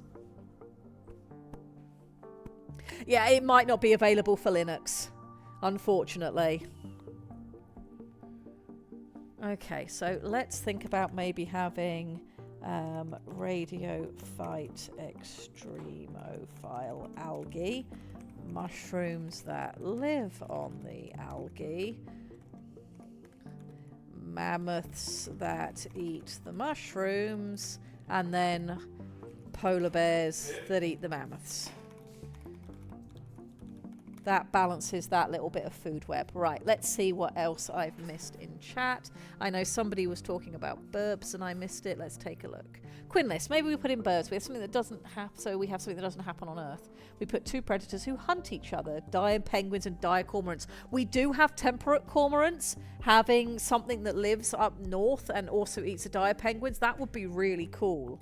Dire cormorants. They and the penguins predate each other. That's a pretty cool concept that would be something different to Earth. You're right. Right, let's see, what else do we have that I've missed? Anything that finds itself in the ice shelf that birds declare as a war zone is also free game. Human, merman, etc. Yep. Where capybara? Oh my goodness. I do think maybe some ice hole capybara type creatures would be pretty cool. Ice hole capybara creatures. Okay, let's see what else have you guys thought of as chat goes speeding by. Ice lichen would be a form of radiotrope, phototrope plants that builds up in layers. Oh, I missed the end of that. That builds up in layers and gives their fields different colours. That's a really cool idea. Okay, let me put that down here. Ice lichen layers build up as they feed on radiation. And light gives the lichen fields different colours. And if we're going to do that, and if we have the lichen be bigger than it is on Earth, we could potentially have a grouse-like species that lives among the lichen. And once we have that, so we'll have a lichen grouse. Once you have a lichen grouse, you now have a egg-laying creature, which allows us to have egg-eating mammalians of some kind. And that gives us another smaller food chain that makes sense. Right, let's see. Ice lichen would be the... Yeah, I read that one. Giant fungus of some sort that has symbiotic lichen growing on them. Okay. Maybe symbiotic with ice mushrooms. Okay. The words crunchy mushroom keep popping into my head. Extreme fungus works in Chernobyl, should work fine here too. Yep. Where gelatinous cube? No! For plant idea, the rad rose, it's a flowering plant with clear light blue leaves that absorbs radiation. The radiosynthesis releases heat as a waste product, which keeps the rest of the plant warm. In colder and less irradiated months... Where did that go? Lictor has arrived. Excellent. The plant You owe him a freeze. prompt. Yeah, we'll get to that in a minute. Okay, so we need to add the rad rose, which I think is another really good thing to add. Rad rose. Flowering plant that absorbs... I can spell, I swear. Radiation excretes heat to keep itself warm. Freezes in bad weather, but can weather this for a short while. Cool. The egg mass, we do have the lash-tongued lannet is in the temperate section, so maybe we'll port some things over and make them fluffier. Okay, let's see what else. Puppies, can we please stop yelling today? We have done far too much yelling this stream. Stop. Hey.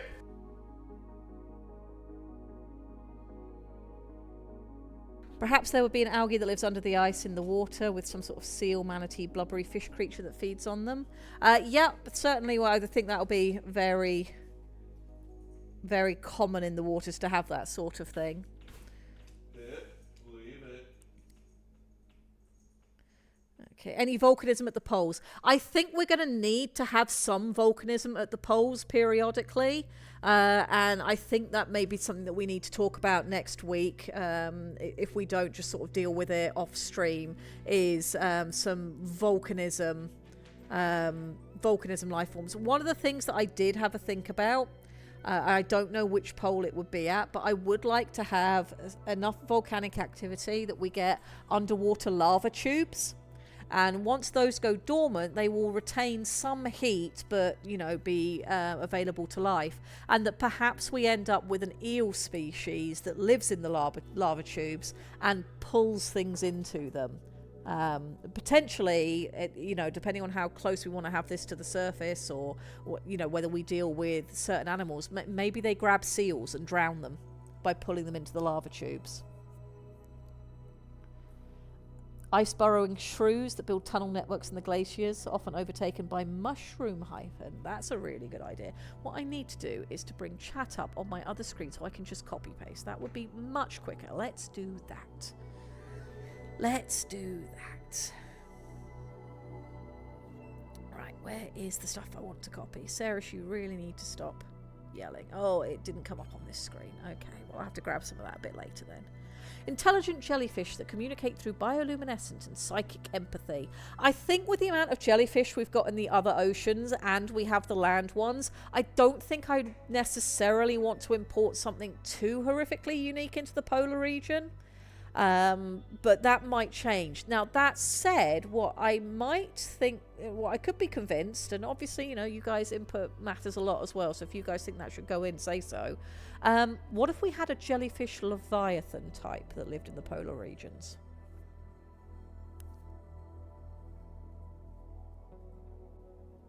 See what you guys think about that. They are beagle pups. All they can do is a woo, eat, chew, romp around and make messes. Yeah, that's very, very true. Beagles are not known for being quiet. Maybe a bit of a sub-biome, but what if the lichen or algae can at times build up pockets in the ice and starts to make bubbles of heat and gas that some other things burrow into? Yeah, that could definitely work. We know we want to use a lot of lichen and algae, so... I know somebody said that the rad rose should have metal thorns. Let's add that in. Okay, polar coral could grow around old larval sea vents that went dormant, and now these coral reefs are little islands of heat in the polar oceans. Yeah, that's potentially a thing that we could do. What I'll do is I'll stick that into the coral section, because I really want to start talking about the coral and all of that sort of stuff next week, because that's our sort of like final... really big evolutionary pressure we need to nail down before we can create our sentient species. So I'm very, very keen to take a look at that. Where was I? There we go. Let's bring that back up. What else is chat coming up with? Jellyfish leviathan could be a safe haven in the deep where similar species take shelter under... Yeah. Like the dome jellyfish thing, sea vent jellyfish in Below Zero. Okay, let's copy that and stick that into the Leviathan section for when we flesh that out. There we go, that goes in. Right, what else have we got? A rose that lives on radiation and has metal thorns will be very, very metal. Yes! That we have now, because we've invented this, we now have all of the foundations we need to have the peoples of Shoal go through an emo phase. I'm keen on ferrocarbon and ferrosulfide stuff. Okay. I will probably have to get you to do me a description of what that sort of stuff is and what you think we should fit into the setting, Lichter. A massive floating jelly raft that sticks to the upper ocean for sunlight, letting its tendrils reach extremely deep feeding. Maybe it is a filter feeder. Maybe it's a small mobile biome for small bird species. Okay, I'll attach that to the ideas we've already got for a jellyfish leviathan, and we'll flesh that out when we do coral and leviathans and how that all works. It would really help if I was clicking on the right thing. There we go.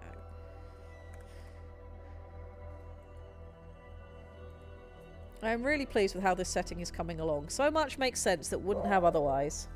Some sort of giant ray that hunts for tube worms and it's hidden under the ice. Yep, we can definitely have that.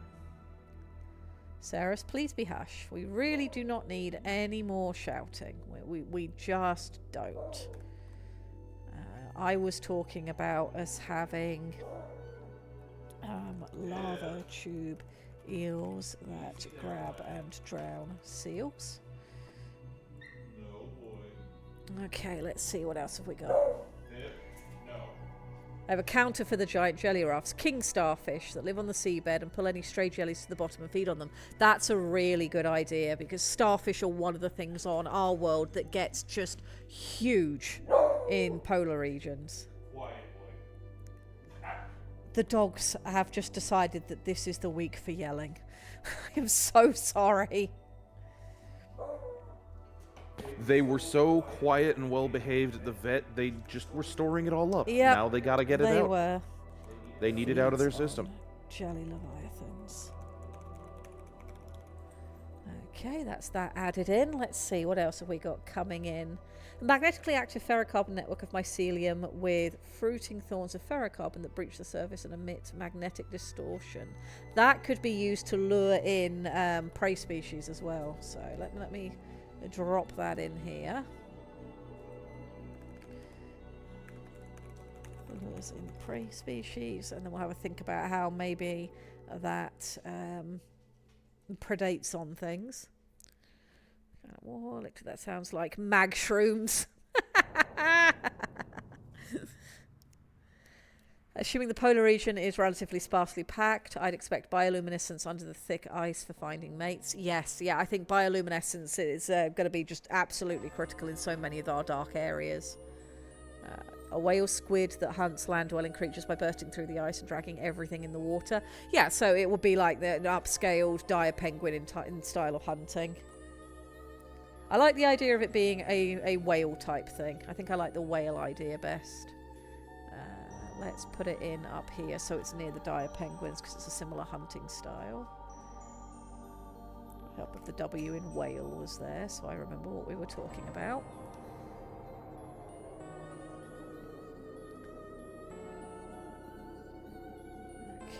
Catch up.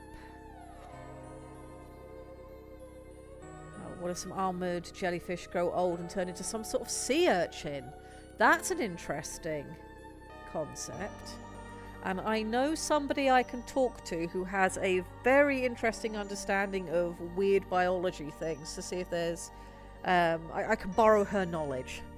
I'll talk to Lily about it. I might also talk to Corbin about it. Yeah. That's exceedingly terrifying. Yes. Especially if I talk to Lily and Corbin about it at the same time. God help us all. Let me copy what Lictor had to say there into where we were talking about this. That's linked to that. Okay. I have so much writing up to do, but I'll have lots of time on the road to do everything I haven't caught up with when we get there. So this all will turn into an awesome compendium by the end of the year. The one thing that's been clearly established about the Orcs is that we we like dogs, so I think you're fine. I'm glad the barking isn't just annoying you all, because my goodness, they are on one today. Yeah, IRL jellyfish start off as an enemy before they get mobile, so they could have multiple phases. Yeah, exactly. And I know somebody who has quite a deep understanding of those kinds of life cycles, so I will have a word with her. Previous streams are any indication there will be many krakens on Shoal. Yeah, probably. Do you know the one thing that none of you has mentioned yet? Nobody's come up with a ridiculous crab for the polar regions. What are you doing, chat? Are you alright? Are you all feeling under the weather? The most heinous of the magnetic things lodge themselves into prey species and fruit into them, causing them to move along the magnetosphere and bloom into new mycelium colonies. Well, that's just horrifying. My God, what the fuck? Adding that in. Thank you, Lictor. The write-up for this will be very fun. I'm very much looking forward to all of this, as usual. If anybody said anything a little while ago and I missed it, by all means, please repost it. I did miss a few chat messages because once you guys get going with ideas, you guys get going with ideas. Crab rat, armoured rats. Polar crabs are a given. Have we put to use the self-recombining crab things? No, and I'm not sure what we're talking about, and I'm kind of terrified. Yeah, that sounded like a very alarming set of statements. For the Leviathan jelly, you could have one that has gotten to massive sky canopy bell, that it keeps certain aquatic life inside that lures its food into its tendrils. If left alone or well fed, they can become entire terrariums with forests of venomous tendrils hanging below the glass globe. Yeah, I think that's definitely what we'll look at for that Leviathan. Subnautica Below Zero has a life form that is similar to that in concept. We'd obviously make it unique and our own size and fitted to the unique biology of Shoal. and ecology of Shoal. But yeah, I think that's a really good idea, is to use that concept. A phenomenon that is a combination of bioluminescence and volcanic activity, a glow in the dark steam explosion that bursts the ice above the volcanic region. Yeah, that would give certainly give access for certain life forms to do what they do, or potentially it's how they, you know, spore or get their procreation on the go. I'm going to put that down in its own section because that's an environmental thing rather than a specific life form, but definitely a thought well worth considering. On the other side of the size spectrum, a smallish seafloor dweller, an oversized cephalopod, wanders the edges of the thermal zones to absorb iron and copper through its skin and generates large amounts of bioheat to break up semi-frozen chunks of mud for dead plankton and protein. That's a very, very cool idea. Similar to the iron snail that we have on land, only doing that in the ocean. I think that's a great idea. We'll add that in. Okay, what else have we got? Ultra hard shell, dangerously hot bodily fluids would actually boil were it not for the high outside pressure. Okay, yeah, I'll add that to it as well. That's really, really cool, and that could be something that would be of interest to our sentient species when we get to them. The red pike claw crab, a form of crab measuring 2 yards across, a yard wide and over 3 yards tall. This crab lurks in colder waters, scavenging from the long frozen corpses that reside on the seafloor, but should anything close to its size come in range of its claws, they'd best be ready to lose chunks of themselves. Excellent. Excellent, Grimos. Thank you. So there we go. We now have our unique crab of the week. We gotta have a crab of the week. Absolutely. Garden crabs that tend to algae beg, some of them working in tandem to raise huge areas of... Yeah, that's a good idea. I like that. Let's put that in.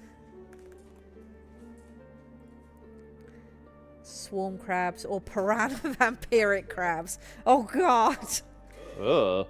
Or a decapode, or that is circularly even. It's a cross between a starfish and a crab. They can, that's correct season cycle, recombine by joining along the edges into increasingly specialized colony creatures. We've talked about colony creatures before, so yeah, having one in the polar region is fine with me.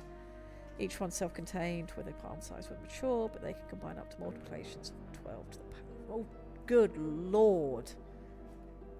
We've got to stop letting you around numbers with biology, Lictor. Alright, let me take a look. What else have we got coming in from chat? Brazenly horrified, I'm not gonna lie. We used to have this, but Whacker ate them all.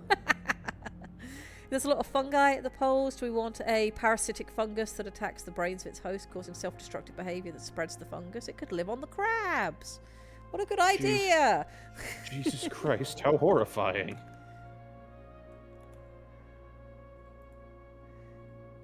Extremely territorial, also cannibalistic, seem to have a proto-social structure, low sentience, pack tactics. That's going to be for the crabs you suggested. Okay, let me copy that in. There we go. Alright, what else have we got? Vampiric crabs, they give you the clamps. No! No, do not give Lictor more numbers! If the magnetic plant are killing prey and expect the nutrients to make their way down, we should expect a symbiotic decomposer to break the corpses down before they just freeze. Okay, do you have any thoughts on what that should be? If not, that's fine. It'll be something I'll look into off stream, as I often do. Pip, it's just a car. It's fine. It's not your problem. Colony creatures. A coral that slowly engulfs whatever it comes in contact with. Okay. What else are we coming up with? Of course, we need mantis shrimp the size of war horses, moving predatory packs, legit leviathan hunters in large enough groups, known for occasionally sinking surface vessels by literally punching holes in the hull. I think we had something very similar to that in our deep oceans, or in our temperate oceans. I will copy it in to make sure that I double check that those got put in. But mantis shrimp have been almost as popular as crabs. Well, yeah, they're like crabs, except fisticuffs. Okay, Mo's apparently sent you a vampire crab example in DM. You'll have to send it over to me. One moment, and I will do Pip saved us from the exactly car. that. That's what heroes do. Yes, he protects us from cars starting up, car doors, motorbikes existing, bicycles passing by the house, babies in buggies. He protects us from all the wheeled things. And don't even get him started on skateboards. That vampire crab is purdy. And it's not just skateboards. What he really hates are bicycles. I did already mention bicycles. Ah, fair enough. Yes, you will have to send that over to me, dear. I just did. Wonderful, thank you very much. That'll let me reference that afterwards. Okay, we've got about 10 minutes left. Is there anything else you guys think should absolutely be in the polar regions? I'm pretty happy with the foundations we've got here. I think we can very much build on this, and a lot of this makes sense. I want to keep the number of predators that we have on land at the poles relatively low, because that's just going to make more sense.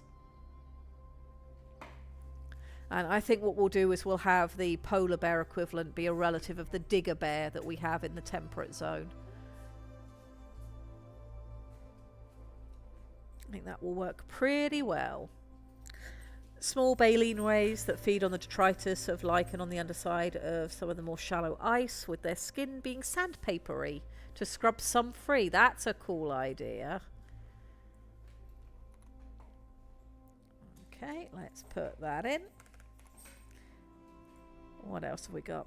A naturally developed heat sink creature based on a combination of ferrofluid looking like a massive fuzzy slug-like creature that combines the shape of a large slug up to 32 inches long with a pearlescent shell that's covered in permafrost because of the heat sink effect. Ooh, yes, polar digs. We will have a polar digs. We have a temperate digs, we need a polar digs.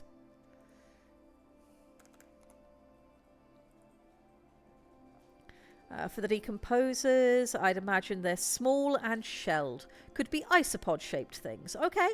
Because isopods, giant isopods, are very cool looking. So I do like the idea of it being an isopod.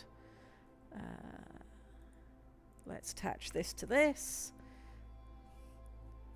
Giant isopods. Okay, what else we got? Something plant-based that acts as a pioneer plant, like a dandelion that hops between hotspots. That's an interesting idea, because we do still have the entire herbiary to fill out. So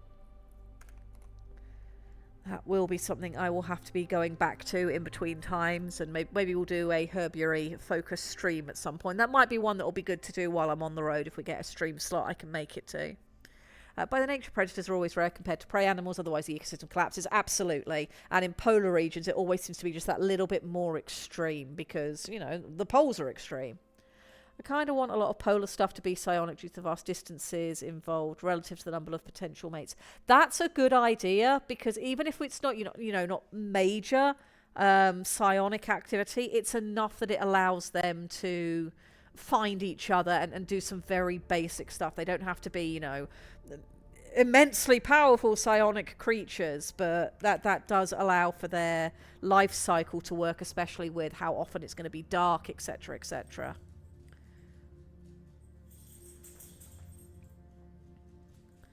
Okay, perhaps a tumbleweed that travels on the ice like you would expect. I like the idea of an ice tumbleweed. That's a good idea. I like that one. I'll end up in the herbiary when we do it. Everyone loves animals, but thinking of polar flora is hard because it's so sparse. But with high radiation, you could have more energy sources there. Exactly. I did do last week off stream. I went and did a whole load of reading up on radiation-resistant life forms, and it took me mostly to talking about plants. And there's been a lot of study done on bean plants around Chernobyl. And I was very fascinated to read how the bean plants have adapted and how other plants have adapted, and enzymes that are involved in that and in repairing cellular structures, which was some of what I carried over into the descriptions of radiation resistance I put into the temperate land species section. So that helped to inform that. So I will do some more research off stream to keep making all of that make sense, but I think we've been putting it together rather well. And it's the suspension of disbelief. It remains. We are doing good. Most sea life is omnivorous. If it fits in the mouth, it gets eaten. That's very true. That is very, very true. I think we should have some more urchins, some ridiculous psionic urchins. I'll have a think on that.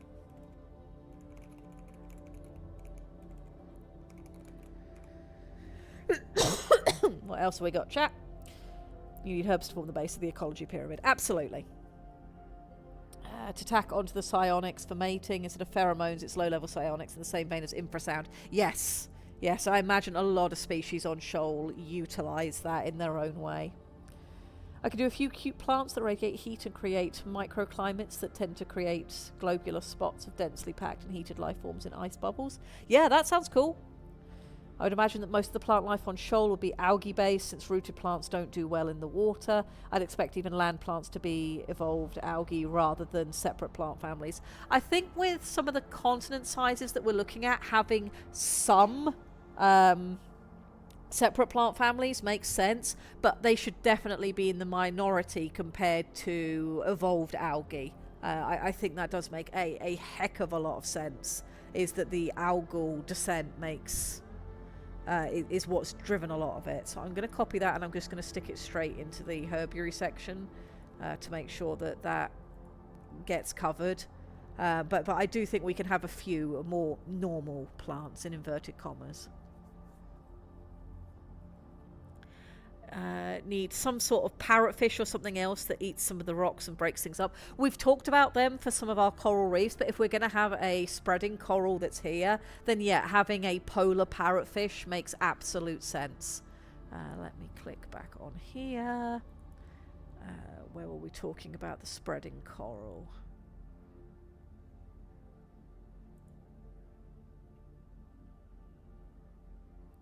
There. Let me attach that thought to it. There we go. I just like the idea of looking down into the ice and seeing bubbles of glowing life pods. That would be a very cool visual. That would be a very cool visual. If you've got ideas for that, Lictor, you can drop them in the Shoal thread in the Orcs. Or you can DM them to me. You guys know where to find me. I keep thinking that most plants are only the size of bushes, shrubs on the continents, with mushrooms being the taller stationary life forms. That's definitely going to be predominantly the case. I do think we'll have some some tree species, probably more ancient tree species, like maybe sort of like more like pine trees, a very skinny pine, but they're again going to be in the minority compared to the mushroom life forms, and most things on land are going to be in smaller stature than they are on our planet, because of the forces that are in play. I'm going to do a cute slug pup munching on the inside of a life bubble in the ice. That sounds wonderful. That sounds absolutely wonderful. Parrotfish eating coral. Would they be immune to psionics or super powerful psychics? Well, the parrotfish we talked about today are going to be eating the polar coral, which doesn't have the H in it. But when we do figure out I think we need to figure out how the coral works to maybe then make those fine-tuned tweaks to the species that we've already got where we need to. But it could be that we have parrotfish that are immune to psionics, and that perhaps that means that there's something in them that's of use to our sentient species that is a cure for whatever the opposite of froth is going to be. Because we know people get frothed when the coral song is cut off and that they hit a dead zone. But what if you are overstimulated? What if you've got too much of the coral stuff going on? Perhaps something in the parrotfish helps to treat that. It could break into smoker tubes and cause new vents to open. Yeah, that could definitely be a thing with parrotfish.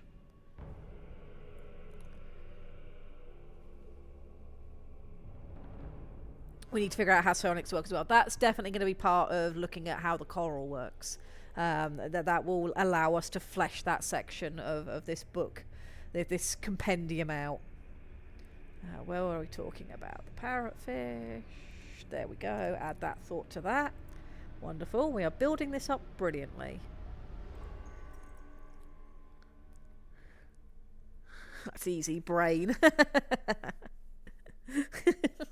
Yes, that's all I will write in that section. 100%. How do psionics work? Brain. Brain. Alrighty, we are just about to hit 5 p.m, which means we're technically at the end of my slot. To the best of my knowledge, we will have Tex and Dep here at 1/2 the hour as usual, getting up to some shenanigans as they usually do. We can just squeak a few more minutes though if there's any last thoughts, and make sure we get out of here before the boss notices. How much brain? Shenanigans, Telecommunication or telepathy? Teppendex? Yeah, Say it Teppendex. ain't Buy one, get so. one free. Here I was thinking through complex mineral formations. Is that what coral technically is? Yes, but we can do what we want with coral with an H in it because it's alien and weird, and we are allowed to be a little bit beyond physics. We're going with very soft sci-fi stuff here. Teppendex cleans your windows like nothing else. Pairs well Indeed. with apple-flavoured sipping degreaser.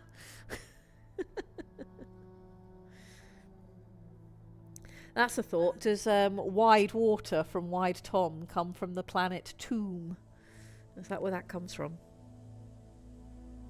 Alright, Maybe. it looks like we've run out of our run of ideas. You guys have had some brilliant ones as usual. I will continue writing things up. I am hoping to get some time to actually throw stuff up where you guys can also see it.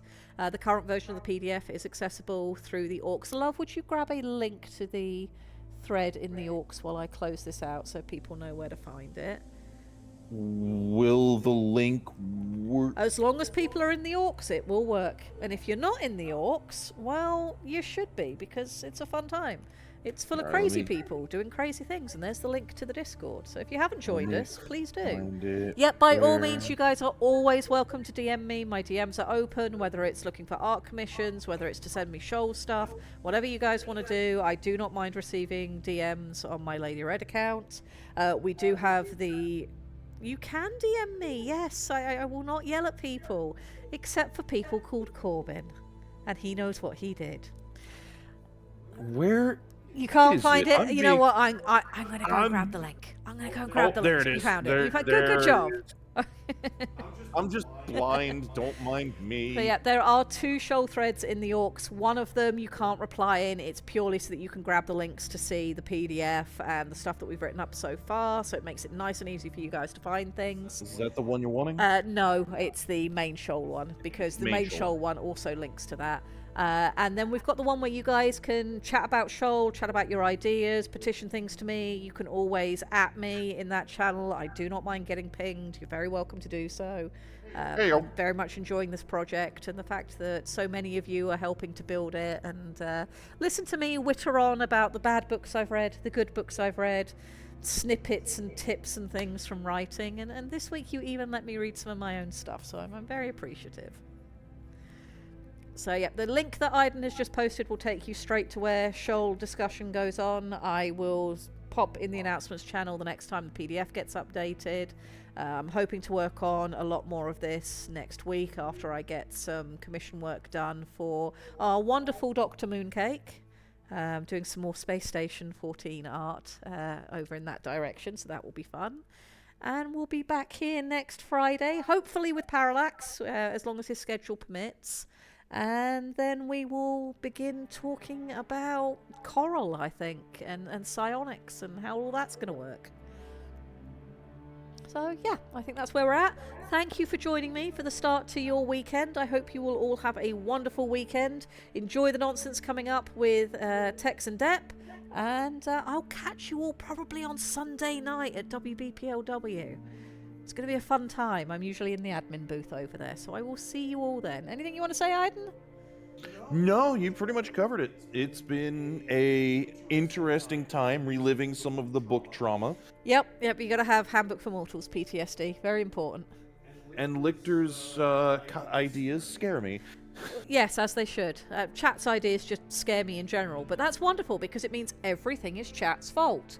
It's not my fault. I didn't do anything. I just work here. Chat did it. Enjoy your weekend. There are many things you guys could be doing, and you choose to spend your time with us, and for that we are very grateful. You guys are in fact the best community on Twitch and on the internet at large, and I look forward to chatting with you all over in the Orcs. Have a wonderful weekend. We are out of here. Bye-bye.